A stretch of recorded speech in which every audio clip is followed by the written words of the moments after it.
Hello అండి, సింపుల్గా టేస్టీగా చికెన్ బిర్యానీ ఎలా చేసుకోవాలో చూద్దాం. 2 గ్లాసెస్ బాస్మతి రైస్ తీసుకొని బాగా కడిగేసి నీళ్ళు వంపేసి పక్కన 30 మినిట్స్ నానబెట్టుకోవాలి. తర్వాత 750 గ్రామ్స్ చికెన్ తీసుకున్నాను.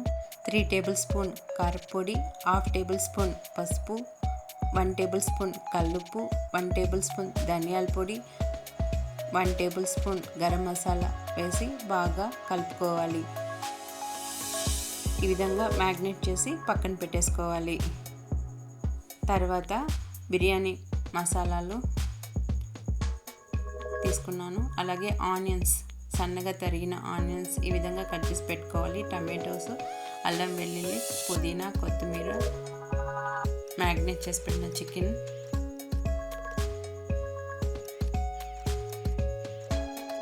పచ్చిమిరపకాయలు, కడాయి పెట్టుకొని 4 table spoon oil, 1 table spoon నెయ్యి వేసుకోవాలి. హీట్ అయ్యాక బిర్యానీ మసాలాలన్నీ వేసుకోవాలి.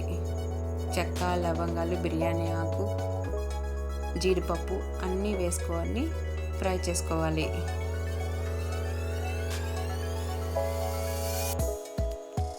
ఇప్పుడు ఆనియన్స్ వేసుకోవాలి.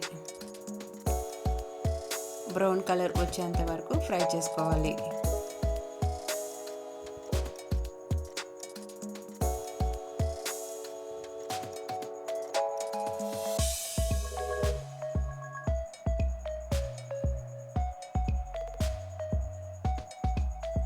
అల్లం వెల్లుల్లి కొబ్బరి వేసి పేస్ట్ చేసుకొని 3 టేబుల్ స్పూన్స్ వేసుకోవాలి. పచ్చి వాసన పోయేంత వరకు బాగా ఫ్రై చేసుకోవాలి. మ్యాగ్నేట్ చేసుకున్న చికెన్ని వేసుకోవాలి.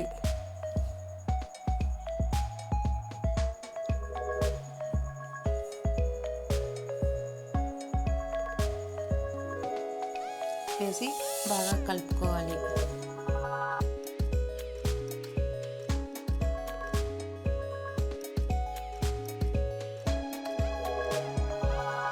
మూత పెట్టి మగ్గనివ్వాలి.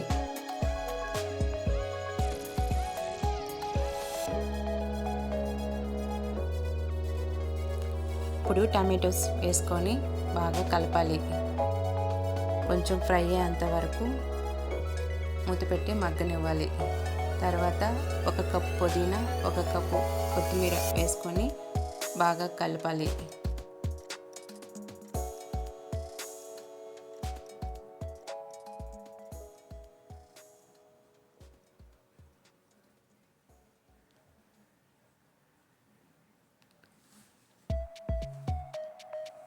తర్వాత 3 గ్లాసెస్ వాటర్ అనేది వేసుకోవాలి. 2 గ్లాసెస్ బాస్మతి రైస్ తీసుకున్నాం కాబట్టి 3 గ్లాసెస్ వాటర్ వేసుకొని 1/2 కప్ పెరుగు వేసుకొని బాగా కలపాలి. 1 టేబుల్ స్పూన్ కల్లుప్పు వేసి బాగా కలపాలి. ఇప్పుడు రైస్ యాడ్ చేయాలి. బాగా కలిపి ఏమన్నా తక్కువగా ఉంటే ఇప్పుడు సర్వ్ చేసుకోవచ్చు. ఇప్పుడు నిమ్మరసాన్ని యాడ్ చేయాలి. యాడ్ చేసి బాగా కలపాలి.